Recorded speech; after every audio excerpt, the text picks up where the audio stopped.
Assalamualaikum warahmatullahi wabarakatuh. Perkenalkan, nama saya Muhammad Afan Fajri, NPM G1A019033, dari kelompok 14B. Nah, di sini saya akan menjelaskan tentang bagaimana cara mencari PMF dan CDF dalam distribusi probabilitas untuk variabel acak, yaitu discrete. Nah, di sini terdapat soal, yaitu sebuah laundry memiliki 4 mesin cuci yang bisa disewa pelanggan. Diperkirakan mesin-mesin tersebut dapat berfungsi hingga 5 tahun ke depan.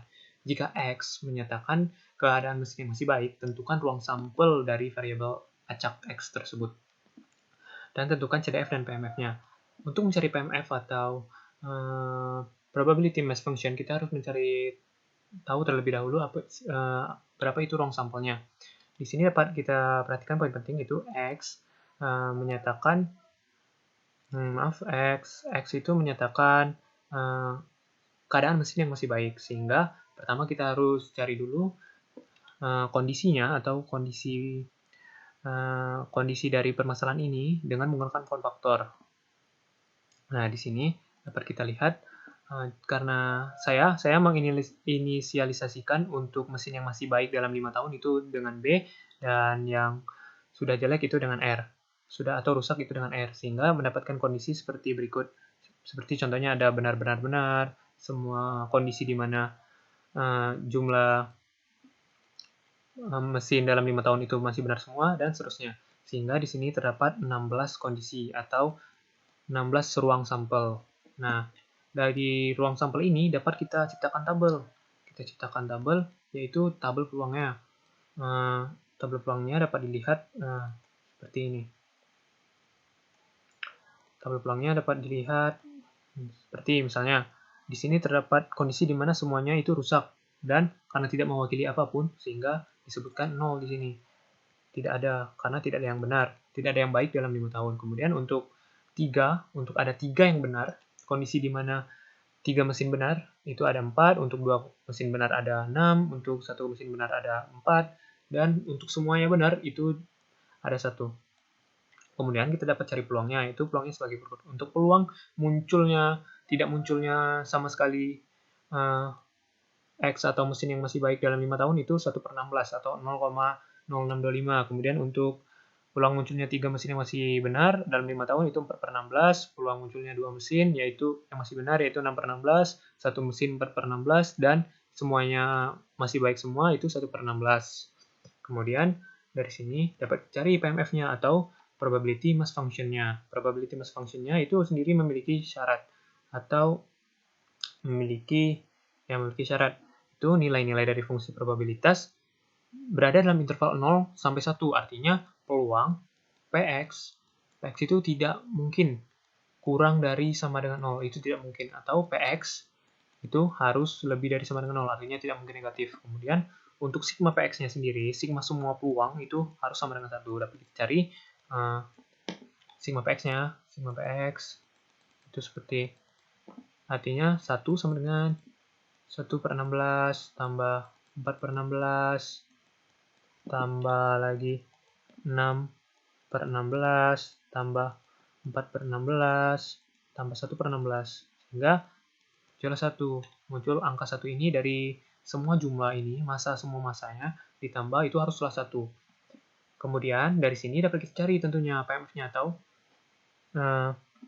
probability mass function-nya. Untuk peluang tidak munculnya sama sekali mesin yang benar itu 1/16 atau 0,0625. Sama seperti ini tadi, sama seperti yang di peluang tadi. Kemudian untuk peluang munculnya satu mesin yaitu 0,25, 2 mesin 0,375, 3 mesin yang masih benar 0,25 atau 4/16, 4 mesin itu 0,0625. Kemudian dari sini dapat kita sebutkan dalam bentuk yaitu tabel. Dalam bentuk dalam bentuk diagram. Nah, dapat kita lihat untuk perbandingannya yaitu peluang dibanding dengan mesinnya, berapa jumlah mesin yang masih benar. Untuk mesin yang tidak ada benar sama sekali itu peluangnya atau PMF-nya itu 0,0625, artinya di sekitar sini. Kemudian untuk mesin yang satu itu 0,25 ini. Kemudian yang dua itu 0,375 sekitar sini. kemudian untuk 3 0,25, dan yang terakhir itu untuk semua mesinnya yang benar semua dalam 5 tahun itu 0,0625, atau di ya sekitar sini juga.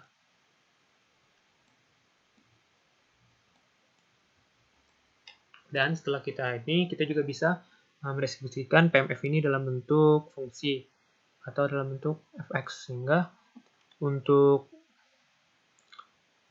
0,0625 itu untuk x sama dengan 0 atau x sama dengan 4.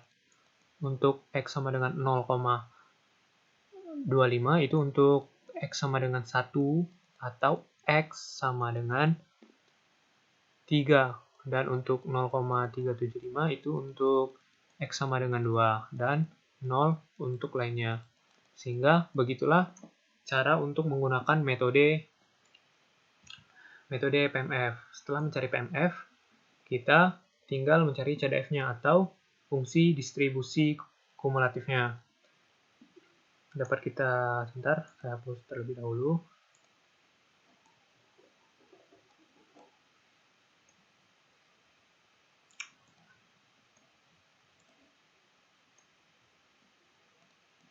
Dapat kita lihat untuk CDF itu atau fungsi distribusi kumulatif itu merupakan atau memiliki rumus yaitu FC sama dengan Px kurang dari sama dengan C. Artinya untuk fungsi kumulatif itu sama saja seperti peluang 0 atau F0 ditambah peluang munculnya 1 tambah dan seterusnya hingga peluang kumulatif yang diinginkan. Nah, caranya itu cukup mudah. Untuk mencarinya, yang pertama kita melihat dari peluang tersebut. Peluang. Kita lihat itu 1/16, 4/16, 6/16, 4/16, 1/16. Kemudian kita cari fungsi distribusi kumulatifnya. Karena rumusnya Px kurang dari sama dengan C, untuk F0 itu artinya peluang X kurang dari sama dengan 0. Karena tidak ada yang di bawah 0, artinya hanya 1/16. Itu merupakan CDF-nya. Kemudian, untuk F sama dengan 1, artinya P itu X kurang dari sama dengan 1. Di bawah 1 itu 4/16 tambah 1/16, sehingga 5/16. Kemudian untuk F sama dengan 2, artinya P peluang X kurang dari sama dengan 2. Artinya 2, 6/16 ditambah 5/16, artinya ada 11/16. Kemudian F3 itu artinya peluang X kurang dari sama dengan 3. Artinya 11/16 ditambah 3, 4/16. Tambah 4/16, sehingga hasilnya 15/16. Dan yang terakhir tentu saja F4. F4 karena hanya 1, artinya tinggal ditambah saja dengan 1/16 ini tadi. Sehingga peluang X kurang dari sama dengan 4 itu 16/16. Sehingga dapat kita bentuk tabelnya. Yaitu sebagai berikut. Nah, dapat kita lihat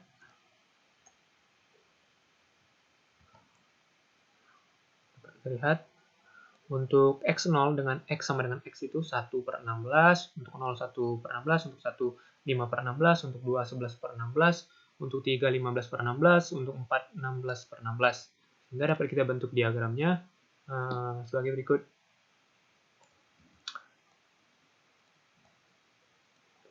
Ini 1/16, 5/16, 11/16, ini 15/16, terakhir 16/16. Ini 0, 1, 2, 3, dan 4. Dapat kita cari. Untuk 0 itu artinya di sini 1/16, kemudian untuk 1 kurang dari sama dengan 1 itu seperti ini diagramnya. Untuk 2 itu 11/16, mencakup interval ini. Kemudian untuk 3/16 yaitu 15/16, mencakup interval ini. Dan yang terakhir itu 4, yaitu 16/16, mencakup variabel semuanya. Dan dari sini dapat kita cari juga, dapat kita distribusikan sebagai fungsi. Sehingga untuk X itu 1/16, X itu 1/16 itu untuk X kurang dari sama dengan 0. Untuk 5/16, X kurang dari lebih dari sama dengan 0, dan X itu kurang dari sama dengan 1. Untuk 11/16, itu untuk X lebih dari sama dengan 0, X kurang dari sama dengan 2. Untuk 15/16, itu untuk X lebih dari sama dengan 0, dan X kurang dari sama dengan 3. Dan yang terakhir, untuk 16/16 atau 1, itu untuk X lebih dari sama dengan 0, dan kurang dari sama dengan 4. Begitu untuk metode CDF atau fungsi distribusi kumulatif. Itu saja, sekian dari saya, penjelasan dari saya. Jika ada kesalahan kata, saya mohon maaf. Kepada Allah saya mohon ampun. Wabillahi taufiq wal hidayah. Wassalamualaikum warahmatullahi wabarakatuh.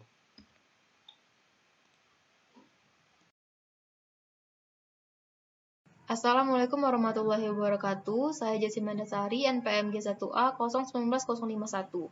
Baiklah, saya akan membahas mengenai soal nomor 2. Mengapa pada pengubah acak kontinu tidak ada PMF dan diganti PDF? Nah, sebelum itu mari kita memahami pengertian dari pengubah acak kontinu dan pengubah acak diskrit. Pengubah acak kontinu merupakan variabel acak yang berisi nilai tak hingga. Jika X adalah variabel acak kontinu, maka X mempunyai nilai kontinu atau berada dalam interval bilangan real.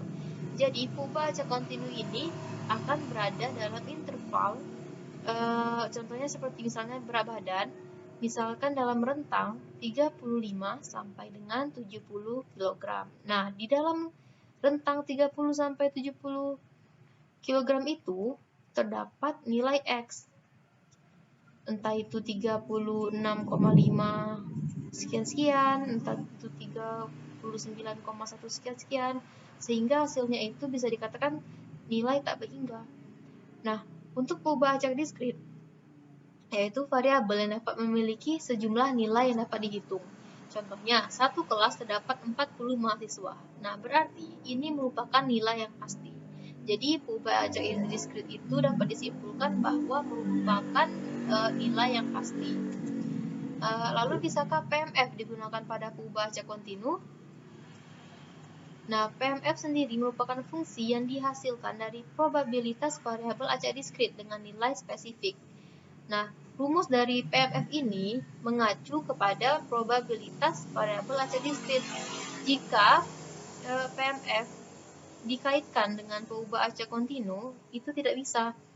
Karena pengubah acak kontinu itu tidak boleh berbentuk nilainya satu nilai. Karena pengubah acak kontinu itu seharusnya memiliki rentang nilai, tidak hanya dalam bentuk satu nilai saja. Maksud dari satu nilai saja itu seperti misalnya 1, 2, 3. Nah, ini kan nilai yang pasti. Sedangkan kalau dia untuk digunakan dalam pengubah acak kontinu itu kurang tepat, karena pengubah acak kontinu itu akan digambarkan dengan interval, sehingga membutuhkan rentang nilai. Misalnya seperti contoh tadi, 35 sampai 60. Seperti itu. Jadi kalau dihubungkan dengan pengubah acak kontinu antara PMF itu sebenarnya tidak tepat. Nah, PMF ini hanya digunakan pada pengubah acak diskrit karena memang itu akan menghasilkan nilai yang pasti pada variabel acak diskrit. Contohnya saja, kita masukkan nilai P, X sama dengan 0. Nah, ini merupakan grafik dari peluang mata dadu. Di sini terdapat X. X-nya kita ubah 0. Nah, 0 ini memiliki nilai pasti, yaitu 1/8. P, X, jika sama dengan 1, memiliki nilai pasti juga, 3/8. Nah, selanjutnya PDF. PDF inilah yang cocok untuk dikaitkan dengan variabel acak kontinu, bukan PMF. PDF ini dirumuskan dengan P X kecil dari A, X kecil dari B. Nah, ini merupakan fungsi untuk memasukkan rentang nilai yang ada pada X. Misalnya seperti contoh grafik kurva ini, probabilitas bahwa tinggi badan terletak antara 60 dan 68 inci. Berarti nilai X ini terletak di antara 60 sampai dengan 68 inci. Yang kemudian nilai tersebut akan diintegralkan sebanyak rentang nilai.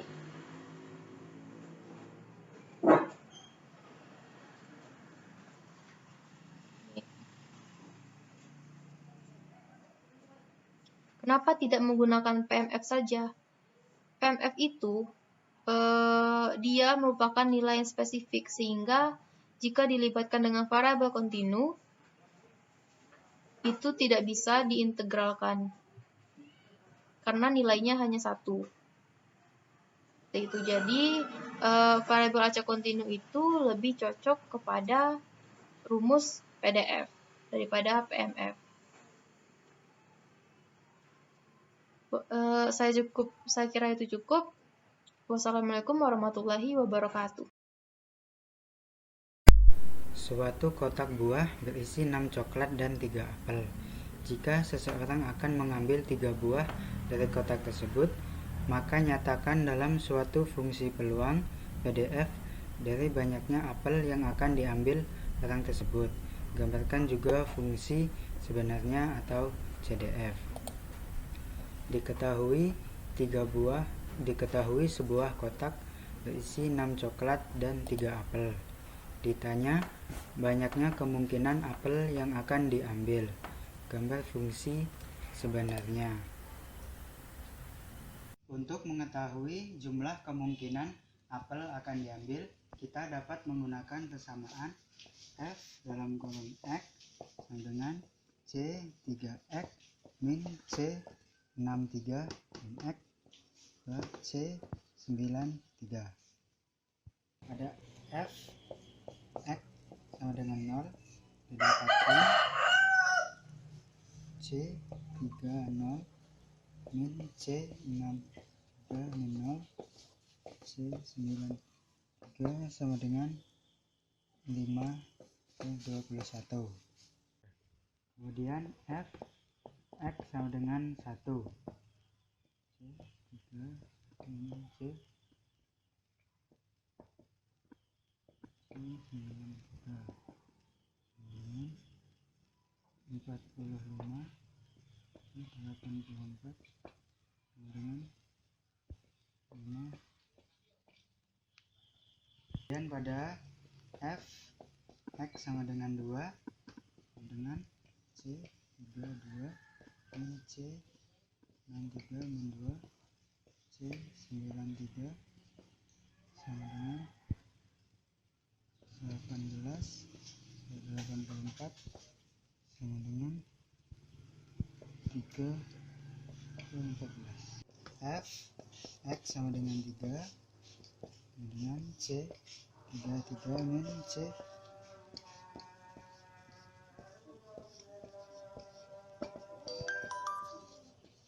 Jadi untuk mendapatkan grafik CDF, kita mesti membuat persamaan Fx sama dengan 5 per 21, X lebih besar atau sama dengan 0, X lebih kecil dari 1. Kemudian 65 per 84, samaannya X lebih besar atau sama dengan 1, X lebih kecil dari 2. Kemudian 83 per 84, X lebih kecil, lebih besar atau sama dengan 2, X lebih kecil dari 3. Kemudian untuk 1, X lebih besar atau sama dengan 0. Untuk membuat gambar CDF-nya, kita sambungkan mulai dari awal.